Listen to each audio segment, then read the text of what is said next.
I want to know what you think. What does this result mean for Iowa? For Iowa, I mean, it's significant for sure.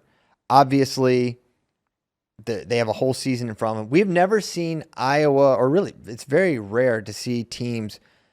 We've never had this much data on a Hawkeye team on December 1st, right? Normally, they've only wrestled.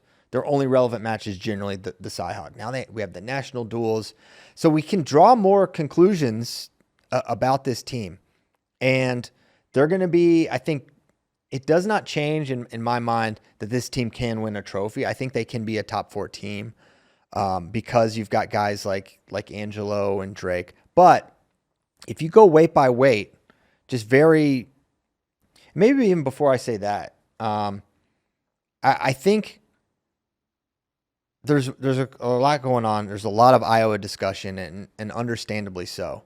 The standard at Iowa wrestling is the highest standard from any fan base in wrestling. It is higher than Penn State doesn't have a standard. They have Cale Sanderson. That's it. There was no one clamoring. No one cared about Troy Sunderland, how he was doing. He created that. And we'll see when Cale eventually is not the coach at Penn State. We'll see what that standard actually is. But the standard at Iowa is insane. And just to illustrate, Oklahoma State had finishes of 18, 14, 10. I think they had a 13 in there from 2018 on. And no one was ever saying there needs to be a change here. John Smith retired when he wanted to.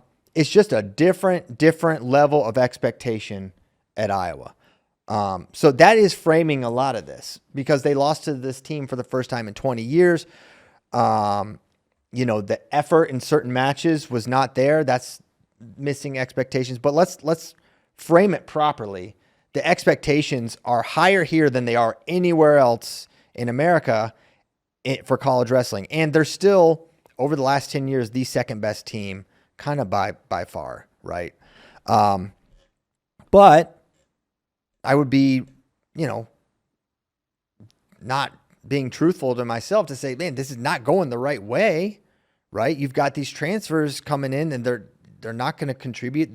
Next year, you lose Drake, or you lose Dean Peterson, Drake Ayala, you lose Michael Caliendo, Patrick Kennedy, and Moen Dean. You lose 5, what I think are going to be impactful starters, and the help coming behind it, I don't know where it's coming from. Like you're excited about DeLuca, but he's already hurt. Gabe can slide in at 74. That's good, but they're going to be hurting. They're going to be hurting next year without relying on the transfer portal yet again. But I think more than anything, you can accept a loss to Iowa State. You can accept maybe not even beating Penn State, but it's what you see on the mat. Like, are giving the fans something? The product, attacks. That's what Iowa wrestling is traditionally known for: offense, attacks, aggression. You got a junior world champ that's not shooting. And this is the greatest athlete in Iowa history, the state. And he's not an attacker, right? They have a really good team. I'm not trying to put anyone on blast, but I'm just saying for the fan base, I understand frustration because you want to see guys attacking, and that's what was missing. But on the counter, this is a different periodization thing. It's not always they win this duel every single year, and they didn't win it for once. Nobody beats the Iowa State Cyclones 21 times in a row.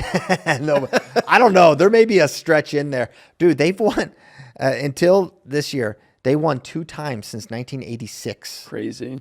That is so freaking insane to me. All thanks to Cyclone Dan Gable. Dan Gable. Yeah. They honored a lot of ex or alumni. Yeah. Including Dan Gable. Yeah. So I think that's just what you want to see. You want to see that aggression. You want to see that attacking product. And that's what I think has the fan base most concerned. And I understand it. What I was about to say, think about this. And this goes to the standard as well. Like just the Iowa standard is just massively outsized with the rest of the country. Nebraska in one day wrestled 2 dual meets and won a combined, I think, 2 matches against Oklahoma State and Ohio State. Like, imagine if that happened to Iowa. Right. I mean, and Mark Manning's a great coach, and Nebraska's a great program, and these teams have variations. So it's a tough one. That was kind of the thing you could hold on to. It's like, well, we can't beat Penn State right now, maybe, and recruiting's tough, but we beat Iowa State every year. Now that's lost for this year. But at the end of the day, this is a team that can beat Iowa State at the NCAA tournament. This is a team that can bring home an NCAA trophy, and they're doing it on a consistent level that is the envy right now of every other program save one. That is true. That is true until it's not true. And it's been true you can't say, well, it's just the last 10 years. No, it's the last 5 years also.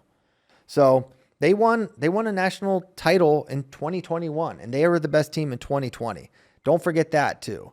So the trend is undeniable, but this is a team and a program that can turn things around.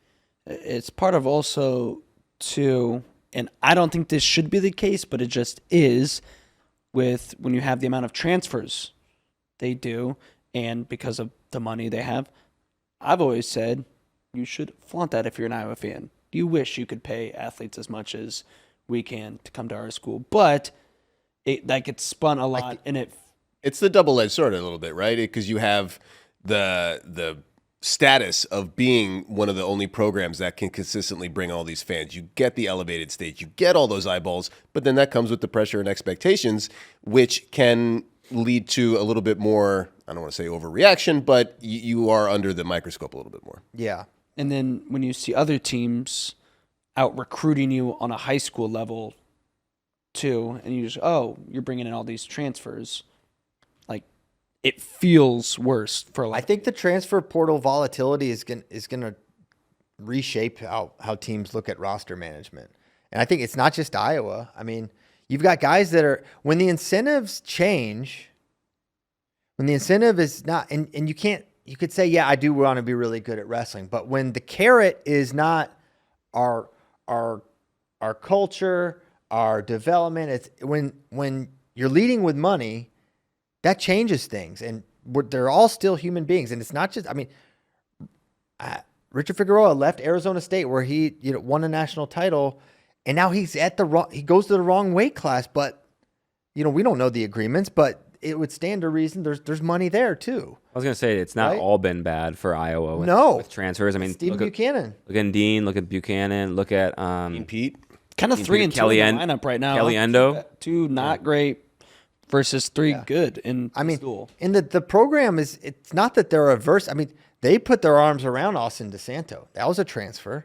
They loved him. They loved Iron. Like, transfers aren't all bad, but I think everybody plays a transfer game too. Yes, absolutely. Everybody does. But that's why I kind of said, like, a lot of fans like to point fingers at Iowa and get on them for having all these transfers. Right. When it's like, and if you could, you would. Well, and it's some schools lose a guy, and you're like, oh, that stinks that they're transferring from there, but they're also picking up transfers. Like it kind of just conveyor belt moves up. Yes. So yeah, a lot to unpack. I'm not. It's easy to overreact to these things, and I'm not going to sit and tell you that everything's going to be fine, everything's great, and they've got a great team, and they're going to get second. I'm not saying that, but that was tough. But then again, it's like, man, you Drake and Kennedy win like we think they're gonna, and then they win the duel, but they just didn't.